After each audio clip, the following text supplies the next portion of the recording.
Bismillahirrahmanirrahim. Assalamualaikum warahmatullahi wabarakatuh. Innal hamdalillah nahmaduhu wa nasta'inuhu wa nastaghfiruh. Nahmaduhu wa nasta'inuhu wa nastaghfiruh wa na'udzu billahi min shururi anfusina wa min sayyiati a'malina man yahdihillahu fala mudilla lahu wa man yudlilhu fala hadiya lahu. Asyhadu an la ilaha illallah wahdahu la syarika lah wa asyhadu anna Muhammadan abdullahi wa rasulullah. Allahumma salli ala Muhammadin wa ala alihi wa ashabihi wa man tabi'ahum bi ihsanin ila yaumiddin. Wa ba'du. Ya ayyuhalladzina amanu taqullaha haqqa tuqatih wa la tamutunna illa wa antum muslimun. Wa ba'du fa inna asdaqal hadithi kitabullah wa khairul hadi hadi Muhammadin sallallahu alaihi wa alihi wasallam wa syarral umuri muhdatsatuha inna kulla muhdatsatin bid'ah wa kulla bid'atin dhalalah wa kulla dhalalatin finnar. Ikhwati rahimani wa rahimakumullah. Kita melanjutkan pembahasan kitab Mausu'ah Al-Adab Al-Islamiyah.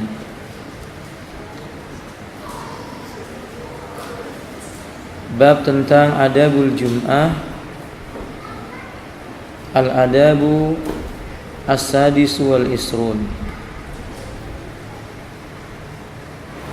Etika yang ke-26. Di dalam bagian daripada etika Jumat, istiqbalun nas al-imamu biwujuhihim. Istiqbalun nasul imama biwujuhihim. Hendaknya kaum muslimin di waktu Jumat menghadapkan wajah mereka ke arah imam, memperhatikan apa yang disampaikan oleh seorang khatib di dalam khutbahnya. Fa inna Nabiy sallallahu alaihi wasallam kana idza qama 'alal mimbari, dahulu Nabi sallallahu alaihi wasallam itu kalau beliau berdiri di atas mimbar, istaqbalahu ashabu biwujuhihim, sahabat-sahabatnya akan menghadapkan wajahnya kepada Nabi sallallahu alaihi wasallam. Karena perbuatan yang seperti ini lebih mendatangkan kekhusyuan dalam memperhatikan ucapan khatib dan membaguskan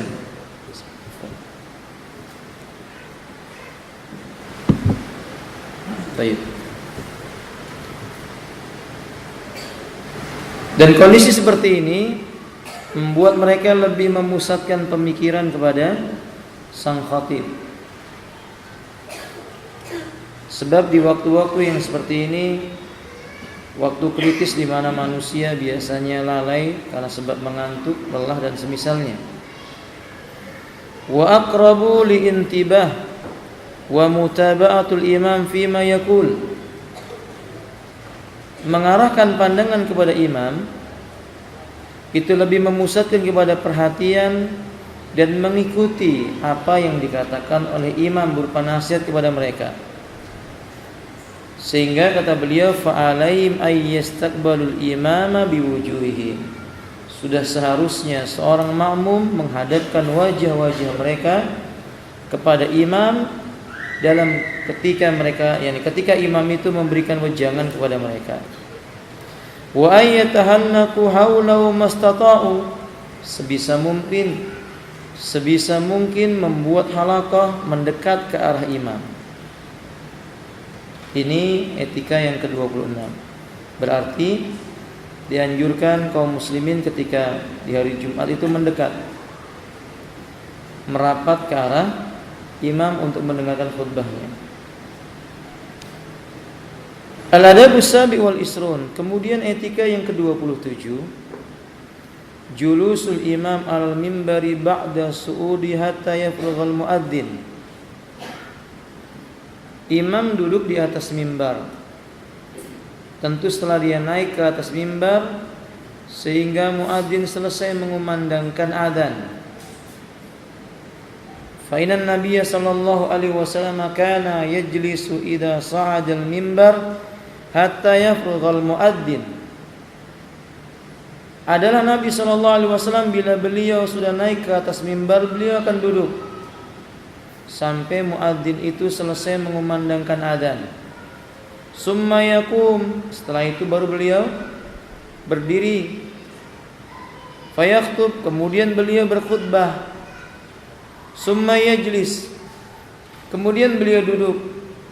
Fala yatakallam, dan beliau tidak membaca apapun di dalam duduknya itu. Tidak mengucapkan apapun di dalam duduknya itu. Summa yakum, kemudian beliau berdiri lagi yang kedua. Fayakhutub, kemudian beliau berkhutbah lagi.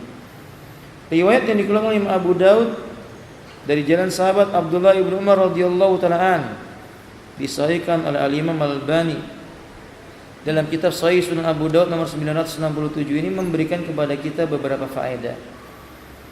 Faedah yang pertama, muadzin itu mengumandangkan adzan setelah imam duduk di atas mimbar. Di zaman Utsman bin Affan radhiyallahu taala an, adzan itu 2 kali.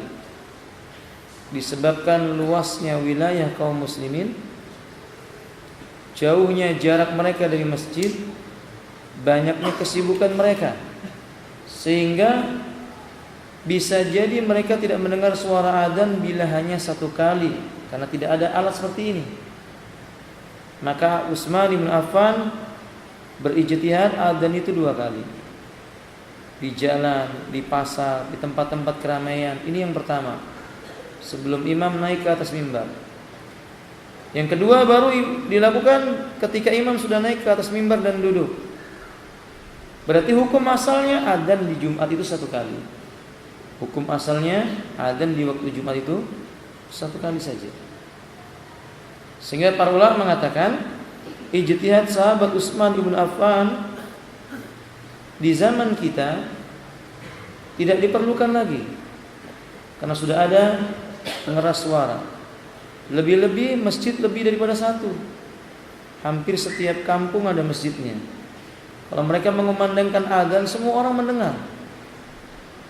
Semua orang sudah tahu. Insya Allah. Faedah yang kedua, hadis ini juga memberikan penjelasan kepada kita bahwa imam berkhutbah setelah adzan. Ini khutbah yang pertama. Sehingga memberikan faedah yang ketiga, khutbah Jumat itu 2 kali. Dipisahkan dengan duduk. Dan faedah yang keempat, ketika disebutkan dalam hadis ini summa yajlisu fala yatakallam, beliau duduk dan beliau tidak membaca apapun. Berarti dalam duduknya itu tidak ada bacaan apa-apa. Nabi tidak membaca apapun juga. Nabi tidak mengucapkan kalimat ini, Nabi tidak mengucapkan kalimat itu. Nabi diam. Karena sebagian orang, mereka ketika duduk di antara 2 khutbah itu membaca bacaan-bacaan tertentu. Dan Nabi sudah mengingatkan, man amila amalan laisa alaihi amruna fahuwa raddun. Barang siapa mengerjakan sebuah amal, amal tersebut tidak ada asalnya dari Nabi sallallahu alaihi wasallam, maka ia tertolak. Wa fi kadzalika dalil ala anna khutbatal jum'ah khutbatani wa bainahuma julusun. Kata beliau ditegaskan, di dalam dalil ini, di dalam hadis ini ada bukti-bukti yang menunjukkan khutbah Jumat itu 2 kali dan dipisahkan dengan duduk sejenak di antara 2 khutbah. Bukan duduk yang lama, duduk hanya sebentar saja. Al-adabus samin wal isrun, etika yang ke-28, al-adanu ba'da su'udil imamil mimbar. Adzan dikumandangkan kalau imam sudah duduk di atas mimbar. Wa dzalika kama dalla alaihi haditsus sabiq wa ghairu fil bab. Yang menunjukkan bukti tentang adzan itu setelah imam naik di atas mimbar, dalil yang tadi kita sebutkan. Seolah-olah beliau mengisyaratkan tidak ada nas yang mewajibkan, mensyariatkan adzan itu sebelum imam naik ke atas mimbar, kecuali dalam kondisi yang tadi kita sebutkan. Kondisi di zaman siapa? Utsman, ketika tidak dijumpai pengeras suara. Bila sebagian orang berkata bagaimana dengan yang dilakukan di Masjid Al-Haram, maka kita mengatakan ikhwati rahimani wallah, ad-dalil ma jaa minal Qur'ani was sunnah. Dalil itu apa yang datang dari Al-Qur'an dan Sunnah. Karena Allah mengatakan laqad kana lakum fi rasulillahi uswatun hasanah. Allah juga mengatakan fala wa rabbika la yu'minuna hatta yuhaqqimuka fima shajara bainahum. Allah Subhanahu wa taala juga menyebutkan ya ayyuhalladzina amanu atiullaha wa atiur rasul. Allah juga menyebutkan wa ma atakumur rasul fakhudhu. Semua dalil mengarahkan kepada bukti dalil itu yang datang dari Allah dan Rasulnya. Jadi sebuah tempat bukan menjadi dalil benarnya sesuatu. Akan tetapi ijtihad kita pun menghargainya. Kadang ijtihad itu keliru, kadang ijtihad itu benar. Jika benar baginya pahala 2, jika keliru maka Allah akan memberinya 1. Kesimpulannya, adzan dilakukan seorang muadzin ketika hari Jumat itu bila imam sudah naik dan duduk di atas mimbar. Wal adabu tasi wal isrun, sedangkan etika yang ke-29 al-insatu wal intibau lil imam ma'mum makhtum, hendaklah mereka diam bila imam sudah berbicara di atas mimbar, memusatkan perhatian kepada imam. Wa dzalika li anna istima' al-khutbah wal mau'idhah yaumal jum'ah min ahammi maqasidil jum'ah. Karena mendengarkan khutbah mau'idhah yang ada pada hari Jumat ini salah satu tujuan Jumat itu ditegakkan. Wa qad qala sallallahu alaihi wasallam, sesungguhnya Nabi sallallahu alaihi wasallam berkata, "Ma min rajul yatatahharu yaumal jumu'ati kama umira." Tidak seorang lelaki pun yang ia bersuci di hari Jumat sebagaimana bersuci yang telah diperintahkan kepada dirinya. Summa yakhruju min baitihi hatta ya'tiyal jumu'ah. Lalu ia keluar dari rumahnya mendatangi tempat untuk menegakkan salat Jumat. Wa yunsit, diam dirinya hatta yaqdiya salatah, tidak berbicara sampai salat ditunaikan. Illa kana kafaratan lima qablahu minal jumu'ah, melainkan yang ia lakukan tersebut Allah berikan ganjaran, dihapuskan dosa-dosa yang telah ia lakukan sebelum Jumat itu datang. Selama hari Jumat itu belum datang dia pernah berbuat kesalahan. Orang yang bersuci dengan benar pergi menuju ke masjid untuk salat Jumat, duduk mendengarkan khutbah Jumat sampai salat selesai ia diam, orang ini diganjar oleh Allah, dihapuskan dosa-dosanya sampai sebelum Jumat itu datang. Alangkah banyak kita jumpai kaum muslimin yang tidak demikian. Di masjid menghabiskan waktu mereka menunggu imam dengan pembicaraan yang mubah. Itu kalau mubah. Bagaimana dengan mereka dengan pembicaraan yang makruh? Itu pun kalau makruh. Dan berapa banyak yang mereka menggunakan pembicaraan yang nilainya haram, setidak-tidaknya membuang waktu yang sia-sia. Padahal dianjurkan di hari Jumat itu menyibukkan diri dengan apa? Zikir, beribadah kepada Allah tabaraka taala. Dan ini dalil menunjukkan bukti wajib diam ketika khutbah itu disampaikan. Wajib memusatkan perhatian kepada imam ketika khutbah itu disampaikan. Maka para ulama sepakat, mereka yang melalaikan khutbah Jumat dengan sengaja, mereka termasuk orang-orang yang sia-sia Jumatnya. Ibnu Mas'ud radhiyallahu ta'ala setelah selesai salat Jumat, yang ketika salat Jumat dia melihat seorang lelaki bermain-main kerikil. Begitu selesai khutbah, selesai salat Jumat, maka beliau mengatakan sesungguhnya Jumat orang ini sia-sia. Jumat orang ini sia-sia. Jumat orang ini sia-sia. Diulang oleh beliau 3 kali. Itu dikarenakan dia bermain-main kerikil di saat khutbah disampaikan. Sehingga pada adab yang ke-30 adamul laghu. Adamul lagwi wal kalami mahman qalla. Enggak boleh melakukan sesuatu yang sia-sia berbicara walaupun sedikit. Walaupun kita menganggap itu sesuatu yang remeh. Kama qala Nabi sallallahu alaihi wasallam, "Idza qulta li sahibika wal imamu yakhutubu yaumal jum'ah ansit." Faqad laghauta. Jika engkau berkata kepada temanmu, diam. Padahal ketika itu imam sedang berkhutbah di hari Jumat, sesungguhnya engkau telah melakukan sesuatu yang sia-sia. Sebagian ulama menafsirkan Jumat yang dilakukannya itu sia-sia. Maksudnya berkurang pahalanya. Walaupun salat Jumatnya apa? Sah. Di hadis yang lainnya Rasulullah sallallahu alaihi wasallam menyebutkan, "Man ghassala yaumal jum'ah."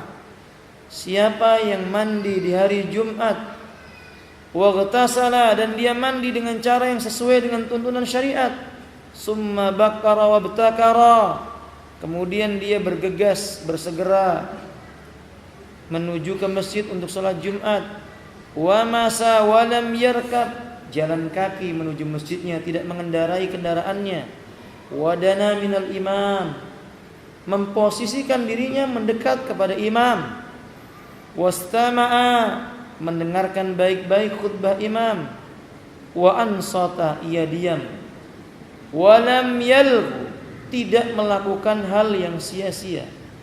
Kana law bi kulli khutwatin yakhtuha min baiti ilal masjid amalu sanati. Maka dituliskan baginya setiap langkah yang ia lakukan dari rumah menuju masjidnya sebagai sebuah amal yang setara dengan amalan 1 tahun. Ajru siyamiha wa qiyamiha, yang setiap harinya itu dia menghidupkan dengan salat di malamnya, puasa di siangnya. Masya Allah la quwwata illa billah. Berarti kesimpulannya, mereka yang melakukan hal yang lagho tidak mendapatkan yang seperti ini. Sehingga beliau mengatakan, wa yanbaghi liman sahiba abna'u li salatil jum'ah ay yusaddida alaihim qabla ay yadkhulul masjidah.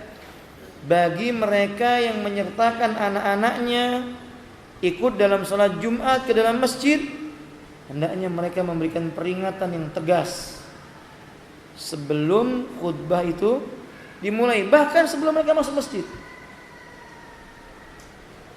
Jangan mereka mengingatkan anak mereka itu ketika apa? Sedang khutbah.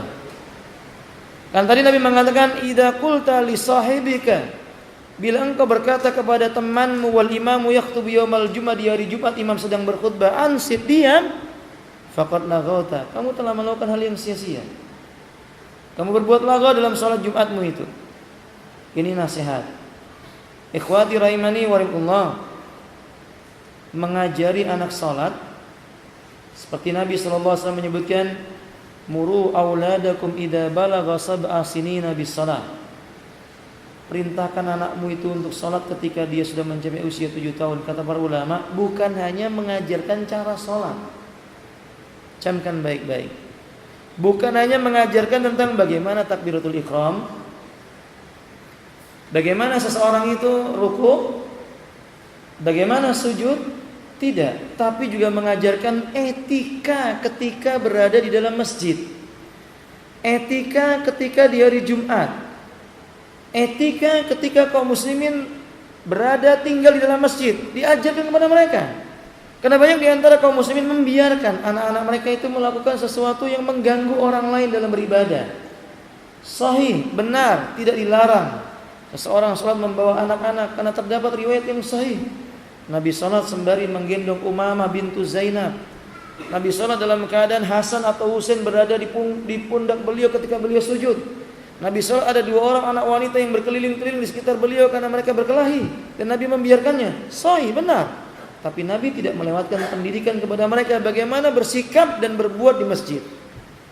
Kesalahan kaum muslimin pada masa sekarang, mereka ingin mengajarkan salat kepada anak-anak mereka, tapi mereka tidak mengajar etika di dalam masjid dan etika ketika mengerjakan sholat. Sehingga terkadang anak mereka mengganggu kekhusyuan sebagian orang-orang yang sholat di masjid. Ketika Imam Al-Utsaimin ditanya hukum sholat membawa anak-anak ke masjid, maka beliau menyebutkan kalau anak-anak itu menjadi sebab hilangnya kekhusyuan seorang yang sholat,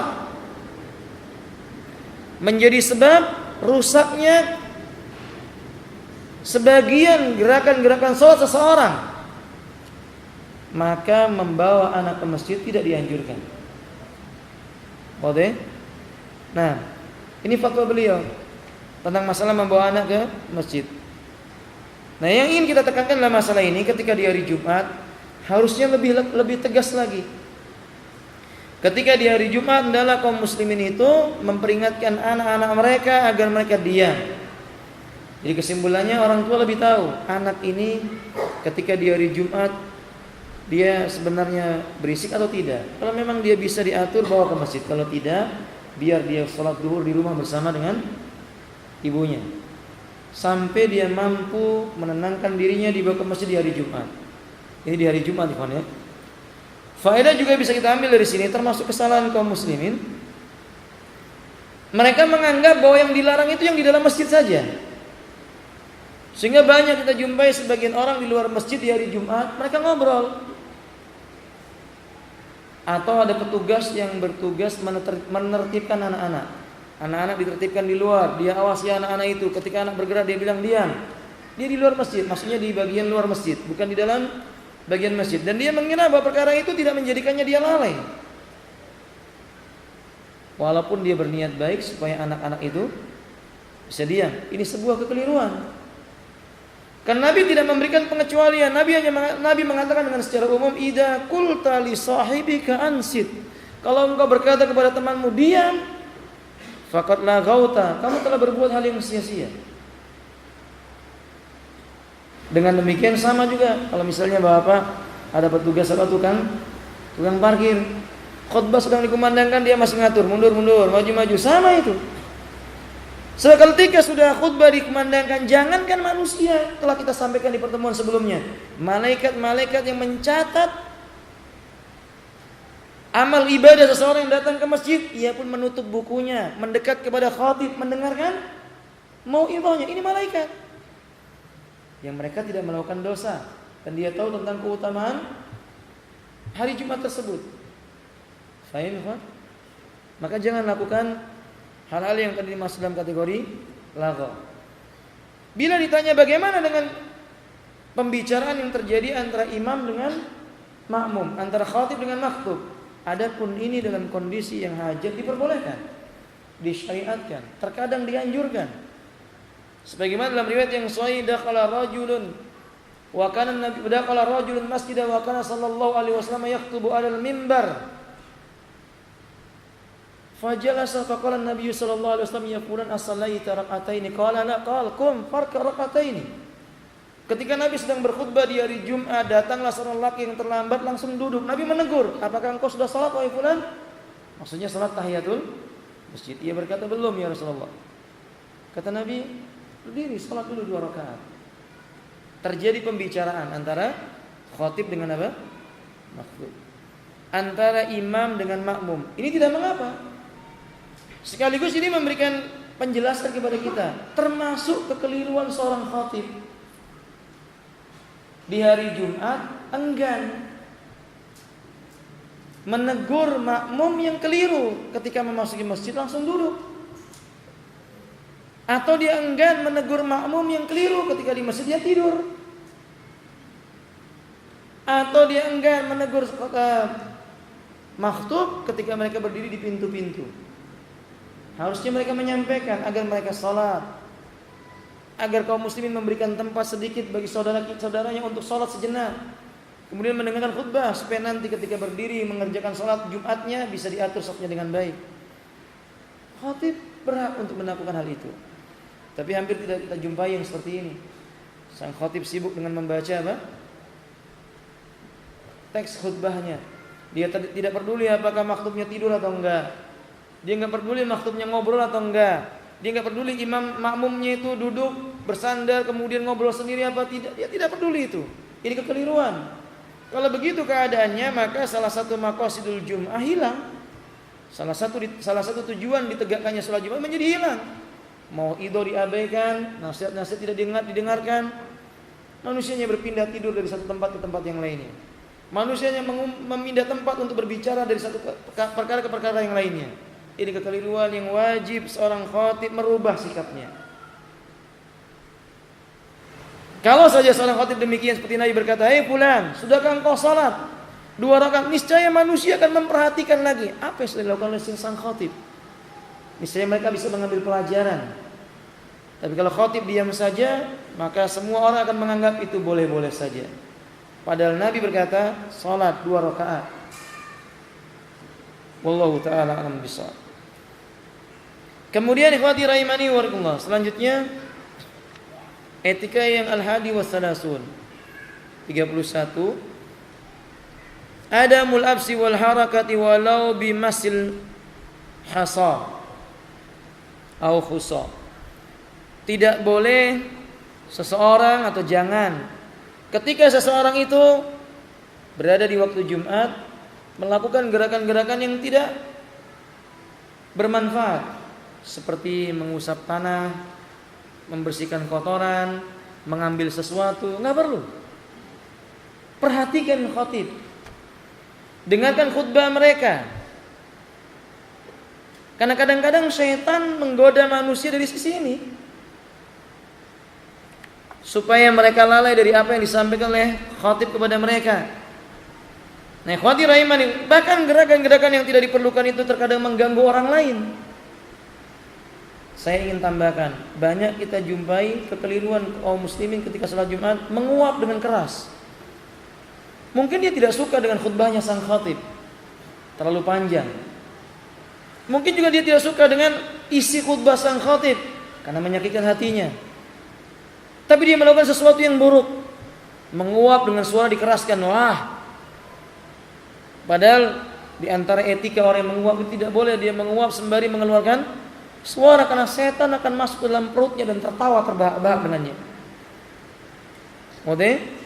Jika sang makmum ingin menegur khatib, hendaklah tegur dengan cara yang baik. Dia mengangkat tangannya dan berkata, "Waktunya pendek, Pak Khatib." Boleh, enggak ada larangan. Pembicaraan antara khatib dengan makmum seperti tadi yang saya jelaskan tidak ada larangan. Bukan hanya sang khatib menegur si makmum, tapi boleh si makmum menegur khatib, terutama ketika menyampaikan dalil yang salah. Baca ayat keliru pendalilannya, baca hadis dhaif atau palsu yang dipakai, boleh. Bahkan ini terkadang menjadi sesuatu yang sangat penting. Di saat banyaknya manusia memperhatikan, kemudian sang khatib menyampaikan dalil yang dhaif atau dalil yang palsu, bisa-bisa menyesatkan orang banyak. Maka itu saatnya dia berdiri dengan sopan dan berkata, apakah dalil ini sahih atau tidak? Apakah dalil yang Anda bawakan ini benar atau tidak? Apakah pendalilan ini pernah dilakukan oleh para ulama atau tidak? Demikian. Bukan dalam rangka merendahkan sang khatib, karena kita khawatir manusia menganggap yang disampaikan sang khatib itu benar, padahal ternyata yang disampaikan itu bisa jadi keliru.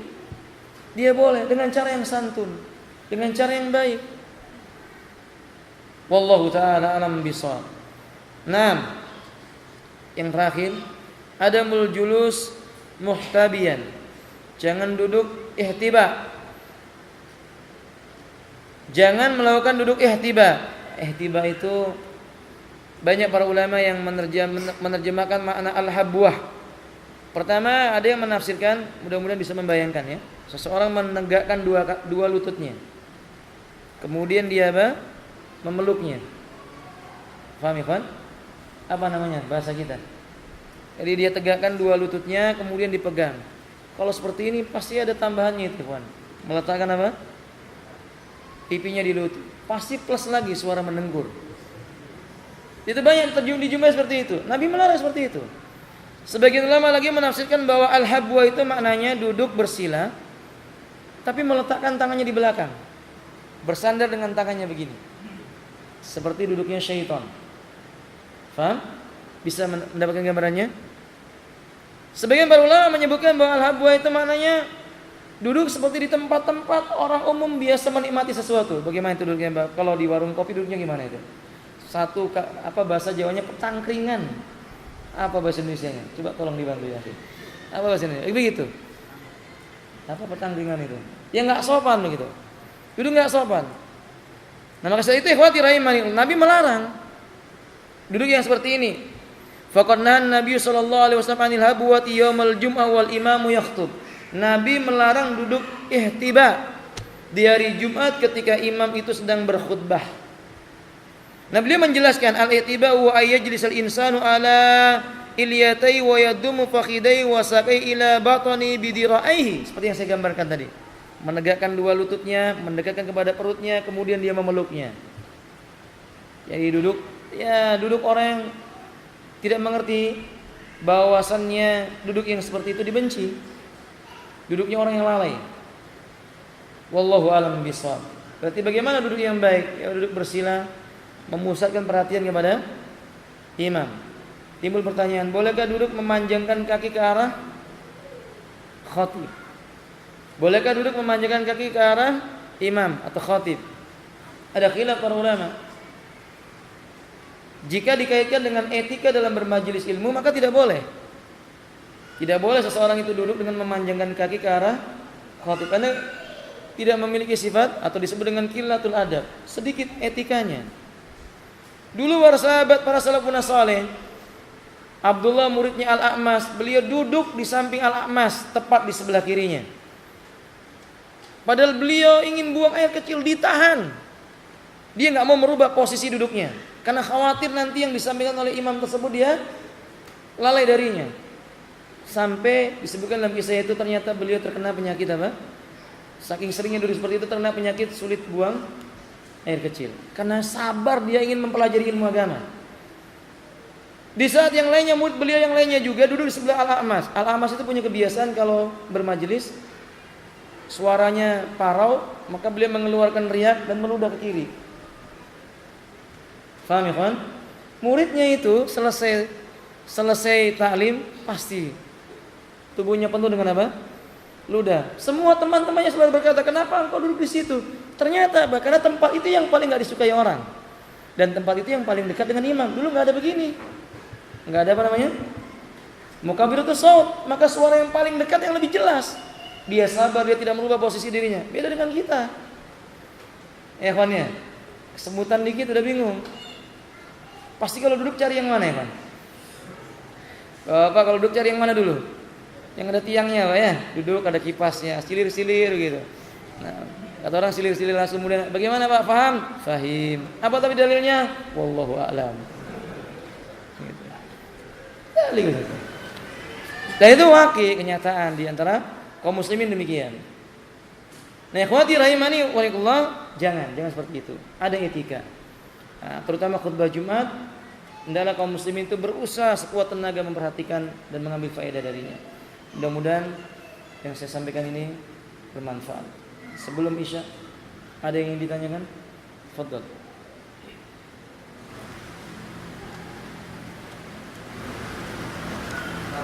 Ya, silakan.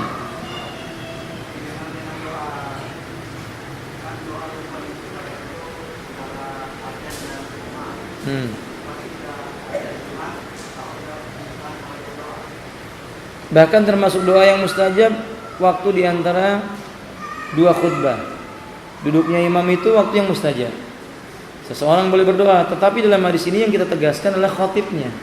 Kan tidak ada khatib berbicara apapun di dalam khutbahnya. Maksudnya Nabi ketika duduk di antara dua khutbah itu beliau tidak membaca apa-apa, menunjukkan waktunya sejenak, nggak lama. Duduk sebentar kemudian berdiri lagi. Maka kalau ada kaum muslimin yang berdoa di antara dua khutbah tidak dilarang. Asal doa itu tidak keras, tidak mengganggu kaum muslimin yang lainnya, maka tidak mengapa. Paham? Wallahu a'lam bishawab.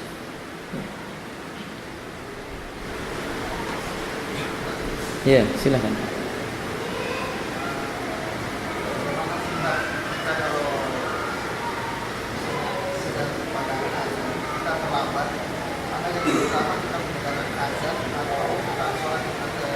Ayatul masjid. Di hari Jumat. Ketika itu terjadi di hari Jumat, maka hendaklah dia sholat. Bukankah mendengarkan khutbah hukumnya apa? Wajib. Mendengarkan khutbah Jumat hukumnya wajib. Tapi tadi Nabi berkata kepada orang itu, Apakah engkau sudah sholat? Belum. Kata Nabi sholat dan Nabi melanjutkan khutbahnya. Kalau khutbah saja seseorang boleh meninggalkannya dengan meninggalkan sejenak mendengarkannya dengan cara sholat, tentu adzan min babil aula, lebih daripada itu. Jadi kalau Anda datang di hari Jumat, Anda terlambat, Anda ingin mendapatkan khutbah Jumat dengan sempurna, maka sholat walaupun mendengar adzan. Bahkan sebagian ulama, Imam Ibnu Atsir berpendapat boleh menjawab adzan itu selesai sholat. Menjawab adzan itu boleh dijawab selesai sholat dari awal sampai akhir. Tidak mesti ketika takbir kemudian langsung dijawab, tidak. Boleh. Wallahu a'lam bishawab. Sampai di sini semoga bermanfaat. Akhiru da'wana alhamdulillahirabbil alamin subhanakallahumma wa bihamdika asyhadu an la ilaha illa anta astaghfiruka wa atubu ilaik. Assalamualaikum warahmatullahi wabarakatuh.